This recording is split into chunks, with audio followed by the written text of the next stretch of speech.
No se oye. Y esta tarde se reunieron en Palacio Nacional las delegaciones de México y Estados Unidos para abordar temas de seguridad y migración. El presidente López Obrador dijo que mañana dará detalles de este encuentro en su reunión mañanera. Sí, en la mañanera el presidente López Obrador había dicho que no quería reunirse, que originalmente no quería reunirse hoy con Elizabeth Sherwood Randall, la asesora del presidente Biden en seguridad nacional, por la información que difundió la idea de presunto financiamiento del narcotráfico a la campaña del 2006. Finalmente aceptó, porque dijo fue una petición de Joe Biden que se reuniera con la señora Sherwood Randall, y después Alicia Bárcena, la canciller de México, dijo que Elizabeth Sherwood Randall le había dicho que el caso de la investigación de la DEA sobre el financiamiento del 2006 ya era un caso cerrado. Esta es la historia del día de hoy. Este martes, el presidente López Obrador recibió en Palacio Nacional a la delegación estadounidense encabezada por Elizabeth Sherwood Randall, asesora del presidente Joe Biden en materia de seguridad. Los principales temas a tratar fueron la migración y seguridad. El encuentro comenzó poco después de las 5 de la tarde y terminó a las 7 de la noche. Elizabeth Sherwood Randall ha estado en las reuniones de alto nivel que han llevado a cabo el año pasado y las delegaciones de México y Estados Unidos. Previo al encuentro, en su conferencia matutina, el presidente López Obrador habló de esta reunión. Indicó que no quería reunirse con la asesora estadounidense, pero que aceptó a petición de Biden. Y por la noche, la canciller Alicia Bárcena aseguró que para Elizabeth Sherwood Randall y el gobierno de Estados Unidos, la investigación de la DEA sobre presunto financiamiento del narco es tema cerrado. No es un tema de disculpa, no es un tema de que no proviene de la oficina ni del presidente Biden, ni del Departamento de Estado, ni de la Casa Blanca. ¿De la DEA? Esto es un tema que proviene más de la DEA, y la DEA pues tiene también sus propios cursos institucionales, pero yo lo que quiero decir es que este es un tema realmente cerrado. En todo caso, la DEA depende del Departamento de Justicia, y eso pues ya se verá qué es lo que ocurre ahí, pero en realidad, como les digo, es un tema cerrado. Mañana habrá otro encuentro al cual acudirán también autoridades canadienses. Los puntos a tratar en ambas reuniones son la regularización de mexicanos, la recepción de migrantes, el combate al narcotráfico o el impulso al comercio, entre otros. De forma paralela, este martes Joe Biden anunció que no avanzó su proyecto migratorio, el cual era negociado por senadores demócratas y republicanos, y culpó a Donald Trump, argumentando que el exmandatario prefiere sacar provecho político antes que ayudar al país. Mientras que en la Cámara de Representantes, los republicanos perdieron el voto con el que pretendían aprobar los cargos de impeachment contra el secretario de Seguridad Nacional de Estados Unidos, Alejandro Mayorkas. Los cargos con los que pretendían acusar a Mayorkas son los de violación de la confianza pública y negativa sistemática y deliberada a cumplir con la ley, al no manejar adecuadamente la situación en la frontera entre Estados Unidos y México. Mire, con esto de Mayorkas, una frase, hoy decía un legislador estadounidense que hubo 4 republicanos que votaron en contra de este juicio político. Uno de ellos decía que prefería que las diferencias políticas se discutieran como eso, como diferencias políticas y no como juicios políticos contra los adversarios. Eso es parte de cómo se ve ese tema ahí en Estados Unidos. Habrá que ver cómo evoluciona, pero hay 2 cosas que son importantes de lo que ocurrió hoy. Primero, como decía Alicia Bárcena, no hubo ninguna disculpa, esa que estuvo insistiendo tanto el presidente López Obrador, no hubo ninguna disculpa de Estados Unidos. El caso, dijo Elizabeth Sherwood Randall, está cerrado, esa investigación por parte de la DEA, pero tampoco la DEA depende de Elizabeth Sherwood Randall, depende en parte del Departamento de Justicia en este sentido y depende del Homeland Security en otro. Y lo importante es también si la Fiscalía de Nueva York, que no depende del Poder Ejecutivo en absoluto, está siguiendo o no ese caso, pero eso no lo sabremos. Disculpa no hubo. ¿Qué es lo que está en discusión? Es migración y fentanilo. Son los dos grandes temas en relación con México para la campaña electoral de la Unión Americana. Y sobre todo migración es un tema central que está en debate, está en discusión entre Biden y Trump. Ya abordaremos el tema más adelante. Sí, Jorge, pero sobre todo hay que entender un poco cómo funciona el sistema de justicia en los Estados Unidos, y la manera en que funciona es que hay muchísimas agencias de seguridad para distintas cosas, el FBI, la DEA. Entre ellos no se tienen comunicación y generalmente tienen mucho pique unos con otros. No colaboran en darse ciertos datos y ciertas cosas, y cada uno lleva su información.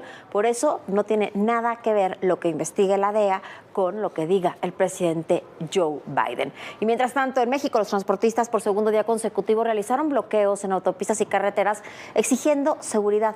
¿Sabe cuántos tráilers se roban diariamente en las carreteras de México? ¿Cuántos simplemente vacían? 36. Hace poco, incluso unos de medicinas. Y la violencia también es una constante. A los asesinatos en Caborca, en Sonora, en el fin de semana se suman los de Chilpancingo, Guanajuato, hoy Monterrey y muchos más. Ya estamos llegando casi a los 180,000 asesinatos en lo que va del sexenio. Llévate, no, yo coopero, ¿qué llevas? ¿Qué llevas? A Puebla, carnal. ¿Qué llevas? ¿Qué llevas? ¿Qué llevas? ¿Dónde está? Llevo medicamentos. La violencia y asaltos en las carreteras del país se han convertido en una pesadilla para choferes y empresarios. No hay día que no sea asaltada una de sus unidades. Ante el hartazgo, transportistas de carga de diversas organizaciones se manifiestan en autopistas y avenidas de al menos 10 entidades. Nuestro paro es nacional, exigirle, más bien lo que nos apoyen, exigirle la seguridad en carreteras. Hemos estado muy golpeados nosotros en nuestro sector con robo a transporte y ahora hasta con muertes de compañeros. Ya no solamente es el robo, sino hasta nos matan a los operadores. El fin de semana, representantes del transporte público y de carga habían llegado a un acuerdo con el gobierno federal para no realizar el paro nacional previsto para el lunes 5 de febrero. Sin embargo, las protestas se retomaron debido a los hechos violentos en Chilpancingo, donde hombres armados atacaron 4 unidades del transporte público. De acuerdo con la Fiscalía, 4 personas murieron. Al día se cometen 36 asaltos en las carreteras del país. El 86% de los casos son hechos altamente violentos. Las carreteras del Estado de México y Puebla son las más peligrosas. Lo cierto es que la violencia acecha a los ciudadanos en prácticamente todos los rincones del país. Desde el viernes 2 de febrero en Reynosa, Tamaulipas, se registraron bloqueos, persecuciones, balaceras, ataques a elementos de la Guardia Nacional y destrucción de cámaras del Centro de Control y Comando C5. Este fue el fin de semana más violento en lo que va del año, con 238 asesinatos. Una de las masacres ocurrió en Salamanca, donde 5 personas, 3 hombres y 2 mujeres, fueron asesinadas en la comunidad de San José de los Duras, mientras que en Villagrán fueron localizados 4 cuerpos dentro de la caja de una camioneta. Los 4 hombres tenían disparos en la cabeza y mostraban signos de tortura. En Caborca, Sonora, 4 jornaleros murieron y 7 resultaron heridos. Fue la tarde del domingo cuando hombres armados atacaron la camioneta en la que viajaban alrededor de 29 trabajadores agrícolas. En lo que va del año van 2.503 homicidios. En promedio, cada día son asesinadas 75 personas. Y en lo que va del sexenio, suman 178.545 crímenes. Para ADN 40, Fuerza Informativa Azteca. Hay que ponerle un nombre, un rostro. ¿Y qué viene? Todas las demandas internacionales. Una ciudad tan complicada como es la Ciudad de México. Ya llegamos a Aguililla, esta ciudad, la entrada a la Tierra Caliente.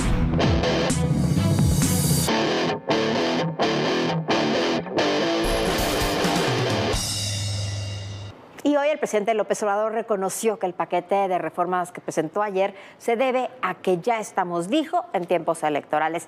Y como era previsible, hoy la candidata Claudia Sheinbaum hizo suyas todas las propuestas del presidente. Y mientras tanto, siguen los rechazos de la oposición a estas iniciativas presentadas el día de ayer. El presidente retomó esta mañana el tema de las 20 iniciativas de reformas a la Constitución presentadas el lunes. Dijo que sus propuestas buscan regresar el carácter social, democrático y público a la Carta Magna. Y reconoció que las presentó hasta ahora porque se dieron las condiciones necesarias. Porque vienen las elecciones, ¿sí? Y el pueblo va a decidir. Y reiteró que una elección es también para definir un proyecto de nación. Claudia Sheinbaum arropó las reformas y aseguró que serán parte sustancial de su proyecto de gobierno. Respaldamos las propuestas presentadas desde nuestra perspectiva, amplían y fortalecen los derechos sociales y humanos representados en la Carta Magna, la definición clara de lo que representa nuestro proyecto de nación, que incluye las propuestas presentadas ayer por el presidente Andrés Manuel López Obrador de manera muy importante. Gobernadores morenistas publicaron un documento en el que refrendan su apoyo. Aseguran que las reformas tienen un carácter democratizante, por lo que hicieron un llamado a los integrantes del Poder Legislativo a que voten a favor de las propuestas del presidente. En contraparte, el líder nacional del PRD, Jesús Zambrano, reiteró que no apoyará el paquete de reformas. Dijo que la mayoría son un atraco a la Constitución y que solo revisarán la reforma de pensiones. Aunque AMLO sabe que no pasarán, las presenta para meterse al juego electoral y desviar la atención de los grandes problemas que no ha resuelto en su gobierno. Para Acción Nacional, las iniciativas son puro espectáculo, ya que el presidente no quiere que se discuta a profundidad. El líder nacional del partido, Marco Cortés, dijo que hay un gran bloque que evitará que en la Cámara de Senadores pasen sus reformas. Además, anunció que asistirá a la movilización del 18 de febrero, con la que se busca hacerle frente a las reformas del gobierno federal. Muchos, si no es que todos los consejeros nacionales puedan estar a título personal en esta concentración en defensa de la libertad y la democracia. Siempre estaremos en cualquier movilización social en defensa de la libertad y la democracia de nuestro país. El PRI se limitó a publicar un comunicado en el que asegura que no van a permitir que Morena elimine o debilite instituciones que representan límites y contrapesos efectivos al ejercicio del poder, y reiteraron que la postura de los grupos parlamentarios del partido es única, unánime e inamovible, por lo que defenderán la Constitución y votarán en contra de cualquier iniciativa que busque desaparecer los órganos autónomos, debilitar al Poder Judicial o desarticular el régimen democrático.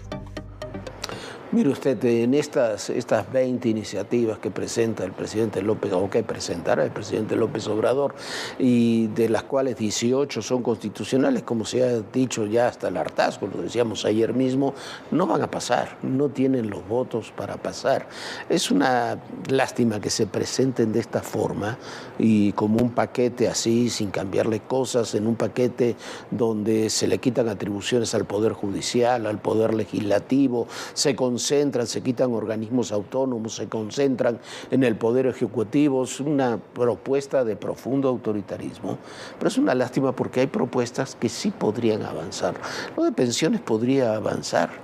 Como está planteado, no va a avanzar jamás. Prácticamente es un recortadero de organismos autónomos, de Poder Judicial, para crear un fondo de 65,000 millones de pesos cuando se necesitan entre 400,000 y 500,000 para financiar la reforma propuesta. Lo de la Guardia Nacional en la Secretaría de la Defensa sí se podría analizar, sí tendría méritos para ser analizado. Pero así en este paquete tampoco va a pasar.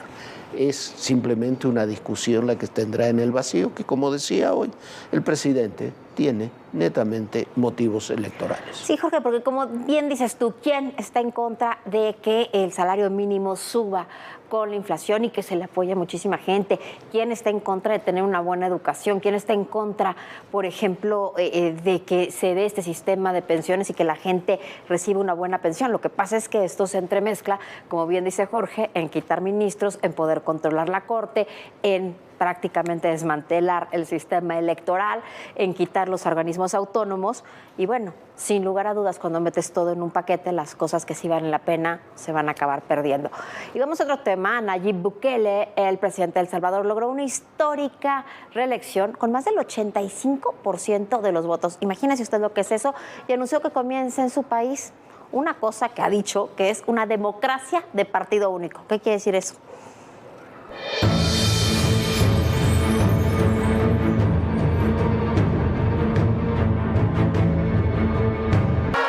Toda la oposición junta quedó pulverizada.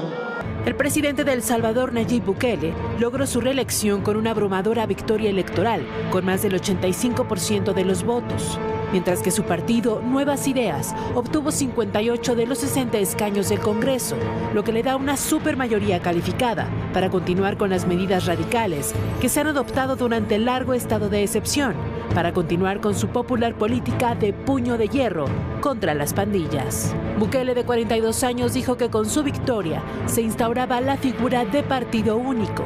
Sería la primera vez que en un país existe un partido único en un sistema plenamente democrático. Pese a las felicitaciones de varios gobiernos, incluido Estados Unidos, el secretario de Estado Antony Blinken le recordó que su país seguirá dando prioridad a los derechos humanos. En la guerra contra las pandillas, El Salvador instauró desde hace 2 años un estado de excepción que ha permitido la detención de 75,000 personas sin orden judicial. Ante esta situación, organismos de derechos humanos denuncian detenciones arbitrarias, torturas y muertes en prisión. En cuanto a la jornada electoral, la misión de observación de la Organización de Estados Americanos, la OEA, cuestionó el lento recuento de los votos y el prolongado vacío de información oficial posterior al cierre de los centros de votación. El informe señala que previo a los comicios, la misión de la OEA observó el desarrollo de una campaña electoral atípica e inequitativa debido a la ausencia de condiciones de equidad para que los aspirantes pudieran competir de manera justa. Bueno, hubo irregularidades en la elección, ya lo escuchaba usted, estas que señalaba la OEA de un proceso inequitativo, pero así y todo, conocemos procesos equitativos en México, así todo, que haya ganado con 87%, es el último cálculo, la elección Nayib Bukele, hay que reflexionar qué es lo que ha sucedido. Hay muchas cosas que hay que ver, pero el factor fundamental para este éxito de Bukele es la seguridad. El Salvador es un país pequeño, pero es un país que ha estado prácticamente toda su historia en largas guerras civiles, enfrentamientos, desde que se firmaron los acuerdos de paz en 1991 en México, el poder se lo habían repartido entre el izquierdista FMLN, el derechista Arena, y los únicos que estaban ganando territorio un día sí y el otro no, era desde los años fines de los 80, principios de los 90, las maras salvatruchas. Esa es la verdad, tenían el control del 85% del territorio. ¿Qué es lo que hizo Bukele? Violando también normas de todo tipo, impuso un régimen de excepción. Hay entre 50 y 60 mil detenidos en condiciones de máxima seguridad, creó una macrocárcel de máxima seguridad y estableció una política durísima. Hay que decirlo, es una política durísima, acaba con algunas libertades, acaba con derechos, pero la tasa de homicidios del 2023 para El Salvador fue de 2.4 por cada 100,000 habitantes. Hace 4 años, El Salvador era el país más violento de América Latina. Esta de ahora, esta de 2.4% por cada 100,000 habitantes, es la tasa más baja de homicidios de toda América, solamente por debajo de Canadá. Para que usted compare, la tasa de homicidios en México es de 25.9% por cada 100,000 habitantes, o sea, más de 10 veces lo que tiene ahora El Salvador. Ese es el único tema. El Salvador tiene una economía dolarizada desde el 2001, si no me equivoco. Bukele puso las criptomonedas que no funcionaron muy bien como moneda oficial. Tiene una inflación todavía relativamente alta, tiene carencias en salud y educación. Está esto que decía Viviana de un sistema democrático compartido prácticamente único. No hay un sistema democrático compartido prácticamente único, y lo que tiene es un trabajo que realmente fue serio en seguridad. No me gusta a mí el esquema de Bukele, no me gustan las políticas de Bukele, no me gusta a mí en lo personal la forma. ¿Por qué? Porque se deviene normalmente en gobiernos autoritarios, y muy autoritarios y a veces dictatoriales. Pero sí hay algo que hay que analizar. La gente quiere seguridad, y si se le da seguridad, eso se refleja en votos. Eso es lo que logró Bukele en la elección de este domingo. Bueno, y mañana se cumplen 4 meses de este terrible ataque de Hamás contra Israel. Ese día los terroristas se llevaron a más de 200 civiles como rehenes, violaron, mataron también a muchísima gente. De ellos, 130 de estos 130 rehenes no han regresado a casa. En Israel siguen esperando que sean liberados. Todos los familiares de estas personas quieren que sean liberados. Y hasta allá se encuentra nuestra compañera Jania Nobel. Jania, buenas noches. Hola, ¿qué tal? Estoy parada en una plaza común y corriente. A mi izquierda, el Museo de Arte. A un costado, la Biblioteca Nacional. ¿Qué ha ocurrido en esta plaza? Bueno, pues que la han tomado. La gente, la sociedad la ha tomado y hoy la denominan la Plaza de los Secuestrados. Han construido este túnel para que la gente pueda sentir lo que sienten los israelíes que se llevaron. Es una recreación, básicamente una recreación de los túneles que están por debajo de Gaza y que hacen la conexión hacia Israel. Y son las personas que se llevaron y que piden que regresen los nombres de cada uno de ellos, algunas prendas. Han también en esta recreación artística también alcanzamos a escuchar sonidos de las bombas.